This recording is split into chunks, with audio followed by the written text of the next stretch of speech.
Begini Ustaz, pertanyaannya. Pertanyaan yang ditanyakan oleh sahabat Robani kita, yang pertama adalah, mohon penjelasan dari Pak Ustadz, kalaulah yang ada dan yang berbuat itu hanyalah Allah semata, lalu bagaimana dengan keberadaan jin dan manusia? Itulah Pak Ustadz pertanyaannya. Untuk itu, saya serahkan kepada Pak Ustadz dengan durasi waktu yang seluas-luasnya. Silakan Pak. Ya, alhamdulillah rabbil alamin. Terima kasih banyak kepada moderator yang telah menyampaikan sebuah pertanyaan kepada Ustadz, dan Ustadz akan memberikan suatu jawaban kepada kita semua. Mudah-mudahan Allah berikan kita hidayah, petunjuk untuk memahami setiap apa yang Allah sampaikan kepada kita melalui lisan para nabi dan para rasulnya, sampai kepada para sahabat dan sampai kepada ahbillah dan auliaillah. Perlu kita pahami dan kita ketahui, Allah menjelaskan kepada kita ini, wallahu khalaqakum wa ma ta'malun. Allah lah yang menciptakan kamu dan apa-apa yang kamu perbuat. Itu maknanya Allah lah yang menciptakan diri manusia dan apa-apa yang diperbuat oleh manusia. Allah yang menciptakan malaikat dan apa-apa yang diperbuat oleh malaikat. Allah yang menciptakan namanya jin dan apa-apa yang diperbuat oleh jin. Allah yang menciptakan namanya setan dan apa-apa yang diperbuat oleh setan. Sebab tidak ada manusia, malaikat, jin dan setan yang mampu berbuat melainkan itu semua karena adanya kudrat dan iradanya Allah Subhanahu wa taala. Bukankah kita ini di hadapan Allah adalah makhluk yang la haula wala quwata illa billahil aliyil azim. Artinya manusia, malaikat, jin dan setan itu tidak ada punya kekuatan, punya kehendak dan daya upaya, melainkan itu semua nyatanya kehendak dan daya upayanya Allah Subhanahu wa taala. Maka disitulah kita sebagai seorang yang kasab, yang telah beriman kepada Allah, bahwa Allah itulah yang wujud semata-mata, la maujud illallah, tidak ada yang wujud melainkan yang wujud itu hanya Allah, la ilaha illallah, dan tidak ada yang nyata dan yang ada melainkan yang nyata dan yang ada itu hanya Allah semata-mata.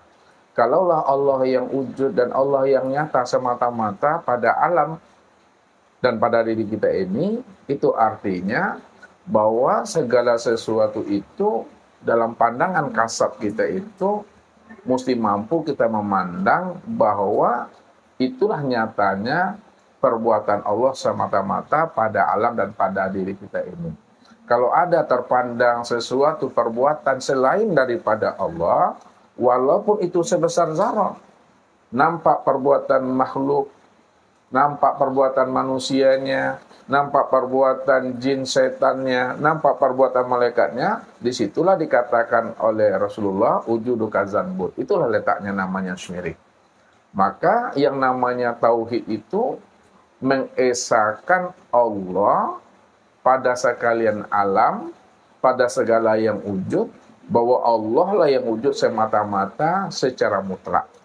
Kalau Allah cuma yang wujud semata-mata secara mutlak, maka tidak ada sesuatu perbuatan makhluk dan hamba walaupun sebesar zarah, melainkan itu nyatanya perbuatan Allah semata-mata. Disitulah letaknya kita mengesahkan Allah itu. La ilaha illallah. Tidak ada yang berbuat, tidak ada yang berkehendak, tidak ada yang wujud, tidak ada yang melihat, mendengar, berkata, mengetahui, berkuasa dan hidup, melainkan yang wujud, melihat, mendengar, berkata, mengetahui, berkuasa, berkehendak dan hidup itu hanya Allah Subhanahu wa taala. Inilah makna bahwa Allah itu qiyamu binafsihi.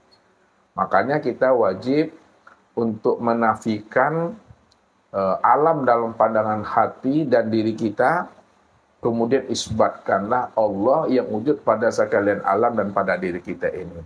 Dengan mengatakan, la ilaha illallah, la maujud illallah. Ustaz, bagaimana ketika seseorang berbuat jahat, yang segala sesuatu itu kita pandang la maujud illallah, hanya Allah semata. Kemudian ada manusia berbuat jahat. Bagaimana kita memandangnya, Ustaz? Agar bukan Allahnya di sana, Ustaz. Apa yang kita pandang, Ustaz? Supaya jangan salah kita menilai bahwa sebenarnya itu Allah. Yang baik adalah Allah. Yang jahat itu bagaimana kita menafikannya, Ustaz? Yang tidak baik itu, Ustaz. Iya. Karena di dalam Al-Quran memang dikatakan oleh Allah itu, pertama, kul kulu min indillah, ma indakum yanfadu wa ma indallahi baki. Katakanlah bahwa tiap-tiap segala sesuatu peristiwa yang terjadi, yang baik maupun yang buruk, di luar diri atau pada diri, itu tidak lain nyatanya Allah Subhanahu wa Ta'ala yang berbuat. Karena Allah cuma yang wujud. Ini secara makna hakikatnya. Namun di dalam ayat yang lain, Allah juga mengatakan, ma'asobaka min hasanatin paminallah, wa ma'asobaka min sayyiatin paminapsika. Apa saja yang menimpa dirimu dari hal yang baik-baik, itu semuanya datang daripada Allah. Dan sesuatu yang jelek-jelek, yang buruk-buruk, yang menimpa dirimu, itu datang daripada dirimu sendiri. Nah, seolah-olah dua ayat ini bertentangan dan bertolak belakang. Secara makna hakikatnya, segala sesuatu itu datang daripada Allah. Ayat ini yang menjelaskan. Namun secara pandangan syariatnya, yang baik itu datang daripada Allah, dan yang buruk itu datang daripada dirimu sendiri. Lalu bagaimana cara kita mengkompromi dua ayat ini, sehingga dia itu betul-betul satu kesatuan yang utuh saling menyempurnakan. Inilah namanya adab dalam memahami dan mengenal akan rahasia Allah itu. Artinya, yang dikhawatirkan oleh Rasulullah itu betul-betul terjadi pada masa sekarang. Rasulullah pernah mengatakan kepada umat ini, akan datang suatu zaman, suatu masa setelah aku nanti tiada, bahwa banyak manusia yang berbuat jahat, yang berbuat maksiat, tapi manusia itu selalu mengkambing hitamkan Allah. Dibilangnya Allah yang berbuat jahat dan Allah yang berbuat maksiat. Ini suatu ucapan, suatu kaul atau perkataan yang kafir namanya. Makanya bagaimana cara adab kita itu memandang Allah di atas segala-galanya? Cara beradab kita kepada Allah itu, ya, kalau hal yang baik itu nisbahkanlah kepada Allah. Bahwa segala sesuatu itu datang daripada aku. Wa ma bikum bi ni'matin faminallah. Apapun nikmat, kebaikan yang ada pada dirimu itu semuanya datang daripada diriku, kata Allah. Sedangkan hal yang jelek nisbahkanlah kepada diri sendiri. Wa ma asobaka min sayyiatin faminapsika. Hal-hal yang jelek-jelek, yang buruk-buruk itu nisbahkan kepada diri sendiri. Disitulah letaknya kita beradab kepada Allah. Sebab kalau kita nisbahkan semuanya kepada Allah, yang buruk juga kepada Allah, lalu di mana letaknya amar ma'ruf dan nahi munkar lagi? Tentu tidak berlaku, tidak berjalan namanya nahi munkar. Artinya apa? Kalaulah mencuri datang daripada Allah, berzina datang daripada Allah, minum-minum mabuk-mabukan datang daripada Allah, lalu di mana letaknya posisi amar ma'ruf nahi munkar, mengajak kepada kebaikan dan mencegah kepada kemungkaran? Kalau memang Allah di sana. Nah, inilah yang mesti kita sikapi cara memandangnya. Nah, kita lihat satu-satu. Dari sisi makna hakikat, baik dan buruk itu datang daripada Allah. Inilah yang mesti kita imani dan kita yakini sebagai bentuk iman kepada qada dan qadar, salah satu rukun iman yang keenam. Jadi iman kepada qada dan qadar itu mesti dipahami bahwa perbuatan baik dan perbuatan buruk itu datangnya daripada Allah. Maksudnya Allah yang menciptakan baik, Allah pula yang menciptakan buruk. Nah, kalaulah Allah yang menciptakan baik dan buruk, lalu bagaimana cara kita memahami baik dan buruk yang datangnya daripada Allah? Yang baik datang daripada Allah, ini disuruh Allah untuk mengerjakannya dan diridhoi Allah bagi yang mau melaksanakannya. Sedangkan yang buruk, dilarang Allah untuk mengerjakannya dan bagi yang melaksanakannya akan dimurkai oleh Allah. Itulah maksudnya. Makanya Nabi pernah bermohon kepada Allah dalam satu doa beliau, Allahumma inni a'udzubika min syarri ma khalaq. Ya Allah, aku berlindung kepadamu ya Allah dari keburukan dan kejahatan yang datangnya dari dirimu ya Allah. Itu maksudnya bahwa yang buruk, yang jelek itu betul-betul datangnya daripada Allah. Kalaulah yang buruk dan jelek bukan datangnya daripada Allah, lalu dari mana datangnya? Apakah kita mau tertimpa dengan sesuatu keburukan dan kejelekan? Tentu tidak mau kita. Disitulah Nabi itu bermohon bahwa yang buruk itu juga datangnya daripada Allah. Kemudian yang kita pandang ini adalah yang keburukan itu pada diri ini yang mana, Ustaz? Apakah keakuan diri atau Allah itu langsung? Karena ini kan satu kesatuan yang tidak dipisahkan. Yang satu halal, yang satu sama. Itu bagaimana kita memahaminya, Ustaz? Ya, ini yang mau Ustaz jabarkan dulu makna secara hakikat dahulu. Bahwa dalam pandangan hakikat bahwa yang wujud itu hanya Allah. Kalaulah yang wujud itu hanya Allah, yang kudrat dan iradat itu juga hanya Allah. Nah, contoh, ketika anak-anak bermain di depan rumah kita, lalu di depan rumah kita itu ada kaca, ada paku. Padahal anak-anak ramai bermain di situ. Dalam pikiran kita, kalau kita tidak buang kaca atau paku yang ada di halaman itu, berkemungkinan kaki anak-anak yang bermain itu bisa kena kaca, bisa kena paku. Lalu kita ambil paku atau kaca itu. Nah, ketika kita ngambil tadi dengan tujuan supaya anak-anak itu lepas daripada bara bahaya, ya, kita buang dia. Nah, pertanyaannya, ketika Ustadz membuang paku, membuang kaca yang ada di halaman itu atau di depan rumah kita itu baik atau buruk? Baik. Kalau memang itu baik, bisakah Ustadz membuang paku, membuang kaca yang ada di halaman itu kalau tidak ada kudrat dan iradatnya Allah? Tidak. Nah, itu nyatanya kudrat dan iradat Allah yang berbuat di situ. Yang kedua, ketika Ustadz melihat seseorang, lalu seseorang Ustadz lihat itu Ustadz tidak suka, tidak senang, lalu Ustadz punya niat jahat pada mereka. Ustadz letakkan paku di sana. Ustadz letakkan kaca di sana. Supaya nanti kalau dia lewat, minimal ban motornya akan bocor atau kempis. Kena paku dan kena kaca. Perbuatan Ustadz tadi itu baik atau buruk? Nah, buruk. Pertanyaannya, mampukah Ustadz meletakkan paku dan kaca di tempat itu kalau tidak ada kudrat dan iradatnya Allah? Tidak mampu kan?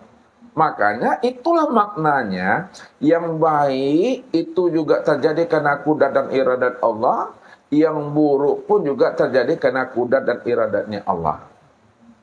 Itulah maknanya kullu min indillah. Segala sesuatu itu datang daripada aku, kata Allah.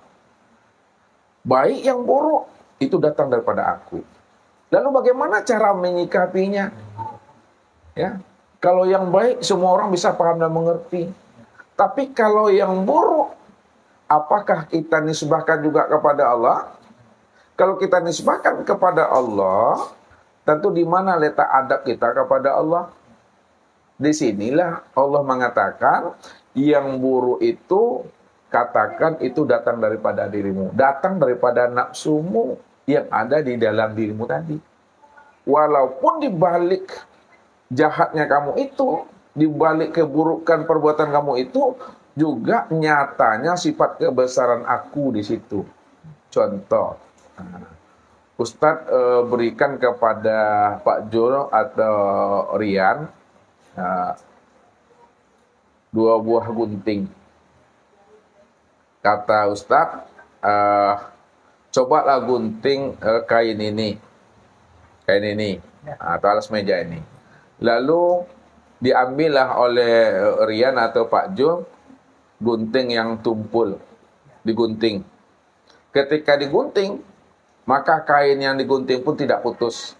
Kenapa tidak putus? Karena tumpul, tidak tajam. Kemudian diambil gunting yang tajam, digunting. Putus enggak kain tadi? Putus. Kenapa kayak putus? Karena tajam. Pertanyaannya, Yang memutuskan kain itu tajamnya gunting atau guntingnya yang memutuskan kain? Tajamnya gunting memutuskan kain. Ayat tajamnya gunting yang memutuskan kain, bukan guntingnya. Kalau gunting yang memutuskan, kenapa ketika digunting kain tadi dengan gunting yang tumpul kok tidak putus dia? Kalau memang gunting yang memutuskan. Tapi ketika diambil gunting yang tajam, digunting baru dia putus. Ini maksudnya yang memutuskan itu bukan guntingnya, tapi yang memutuskan itu tajamnya gunting. Nah sekarang, tajamnya gunting itulah yang dimaksud sifat kebesaran gunting. Karena antara gunting dengan tajamnya, ya tidak pernah bisa bercerai dan tidak pula dia menyatu. Nah, sekarang Allah itu memiliki sifat jamal dan memiliki sifat jalal.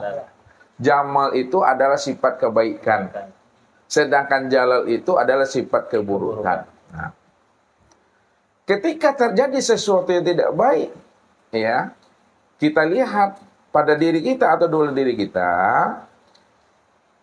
itu yang melakukan itu, apakah Allah yang berbuat di situ atau sifat kebesaran Allah yang nyata berbuat pada perbuatan itu? Kebesaran Allah. Sifat kebesaran Allah. Namun sifat kebesaran Allah itu tidak pernah berpisah dengan Allahnya. Jadi pandangan zohirnya, pandangan syariatnya nampak manusianya, nampak hambanya. Namun pandangan hakikatnya nampak Allahnya. Jadi itulah maknanya segala sesuatu yang baik nisbahkan kepada Allah, yang buruk nisbahkan kepada diri. Karena itu nyatanya sifat kebesaran Allah. Jadi kan sifat kebesaran Allah itu letak pada diri yang mana? Atau dirinya sendiri gitu. Maksudnya bahkan berupa nafsu, sifat kebesarannya sekarang itu yang mana sekarang bisa? Karena kita tidak bingung sekarang. Dan yang kedua itu jalal jamal besaran yang mana itu sifat besar atau apakah nafsunya atau Allah dah katakan fa'alhamaha fujuraha wa taqwaha. Aku dah ilhamkan ke dalam jiwamu itu sifat fujuraha wa taqwaha. Sifat fujur itu sifat nar. Sifat nar itu sifat iblis, itulah nafsu. Wa taqwaha itu sifat nur, itu sifat malaikat, sifat tunduk patuh. Nah, sekarang yang mana yang sifat jahat itu? Sifat jahat pada diri kita itu nar. Nar itu yang mana? Itu yang disebut namanya nafsu. Maka nafsu itu ya yang disebut namanya dengan jiwa. Nah, jiwa dia berkehendak. Nah, kalaulah dia berkehendak kepada keburukan, kejelekan, disebut namanya amarah di situ. Kalaulah dia berkehendak kepada kebaikan, disebutlah kehendaknya itu kepada mutmainah namanya. Jadi kita ini sebenarnya dua sisi mata koin saja, mana yang dominan pada diri kita. Kalau yang dominan itu adalah sifat jalalnya, maka di situ nampaklah sifat jahatnya, itu sifat nafsu. Tapi kalau yang dominan sifat jamalnya, disitulah nampak sifat kebaikannya. Jadi nur, ya, di dalam nur itu ada nar, di dalam nar itu juga ada nur. Di dalam jalal ada jamal, di dalam jamal juga ada jalalnya. Dia dua yang tidak pernah bisa dipisahkan itu. Jadi Ustaz, apakah sifat nar itu bisa dihilangkan, dilenyapkan pada diri ini, atau bagaimana Ustaz? Ya. Dia tidak bisa hilang karena itu bawaan lahiriah dan fitrahnya. Karena Allah sudah mengatakan fa'alhamaha fujuraha wa taqwaha. Cuma kita bisa ya mengendalikannya dengan cara kita bermohon kepada Allah. Mudah-mudahan Allah merahmati kita sehingga orang yang dirahmati Allah mampu dia menjinakkan nafsunya sendiri. Itu yang sifat nar itu sebenarnya. Jadi kita sebenarnya hakikatnya kita tidak pernah bisa menundukkan nafsu itu. Yang bisa menundukkan nafsu itu Tuhannya. Illa man rahimah rabbi. Kecuali nafsu yang telah mendapatkan rahmat dan hidayah dan petunjuk Allah. Lalu sifat nar itu apakah sama dengan korin? Sama kan dia. Nar itu dengan korin. Korin itu kan bawaan. Apakah ini nar ini bawaan? Apakah dia sama, Ustaz? Ya, melihatnya begini. Nabi pernah mengatakan kepada sahabat bahwa setiap anak yang lahir itu dia terlahir beserta korinnya. Lalu sahabat bertanya, korin itu apa ya Rasulullah? Korin itu adalah sifat jin. Lalu sahabat kemudian bertanya kembali, kalaulah setiap anak yang lahir bersama korinnya ya Rasulullah, apakah diri engkau juga punya korin ya Rasulullah pada saat engkau lahir? Ya, aku lahir juga beserta korinku, tapi Allah merahmati diriku, korinku tunduk dan patuh kepada aku. Nah sekarang, mana yang korin? Korin itu yang disebut namanya sifat fujuroha, sifat nar. Ya, sifat nar yang ada pada diri manusia tadi itu. Itu nggak bisa dihilangkan. Sedangkan namanya jin, ya, itu yang datang dari luar masuk ke dalam, itu jin namanya. Namun kalau korin itu bawaan sifat lahiriahnya, fitrahnya manusia. Ya. Jadi Ustaz, apakah Ustaz menyampaikan bahwasannya ada jiwa, ada nafsu.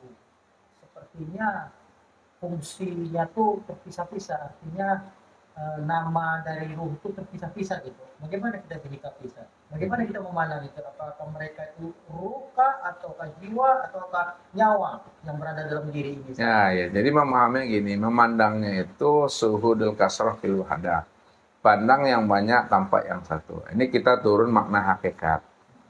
Bahwa sebelum ruh itu ditiupkan ke dalam batang tubuh ini, belum disebut namanya jiwa dan nyawa. Belum disebut namanya dengan nafsu. Ya.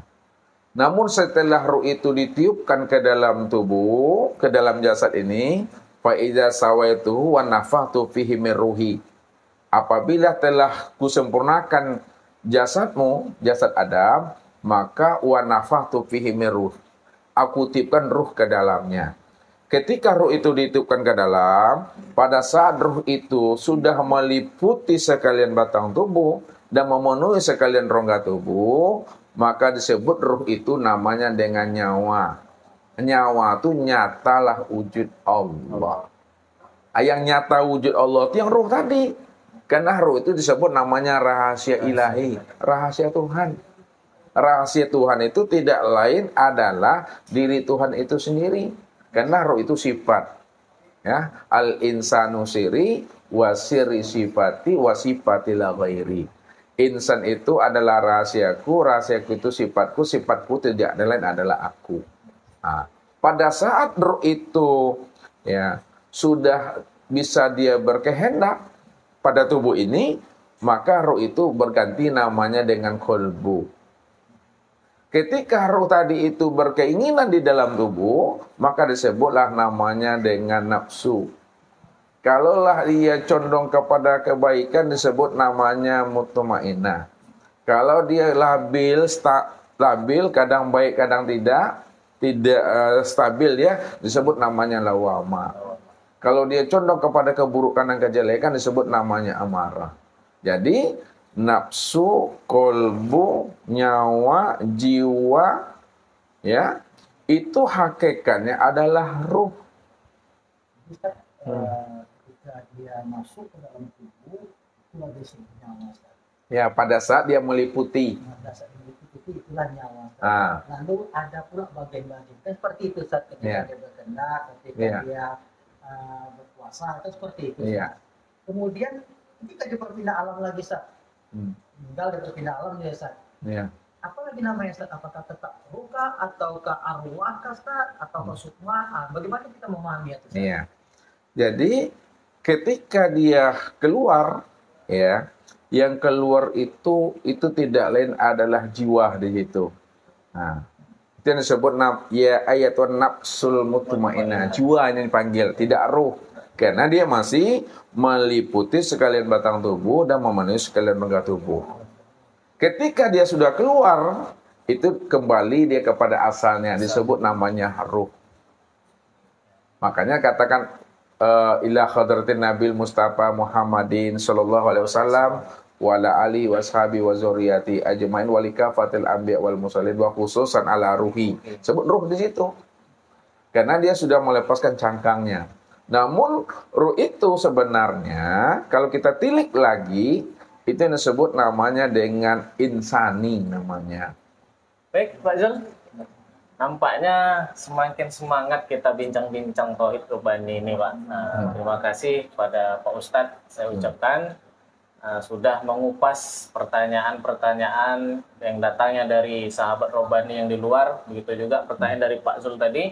Ini sangat memuaskan bagi kami, Pak Ustadz. Ya, kami doakan semoga Pak Ustadz diberikan kesehatan dalam lindungan naungan Allah Subhanahu Wa Taala. Amin ya rabbal alamin.